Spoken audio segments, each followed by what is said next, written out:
तुझ्याची आणि त्या रामेश्वर भटाची शिवाजी महाराजाकडून चांगलीच खोड मोडवतो. अहो बघताय काय, करा माझी तयारी. आपली तयारी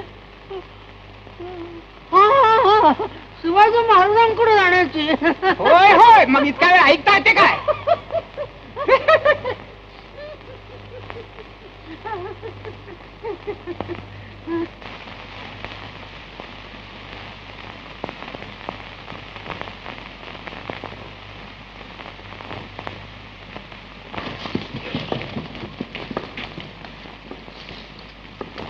बाळानो, घरी कोणी नाही का?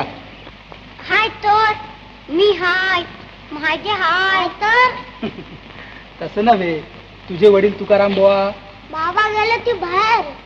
बरं तुझी आई? हाय हाय, तिची आई अजून जिथे आहे. काय पाहिजे तुम्हाला?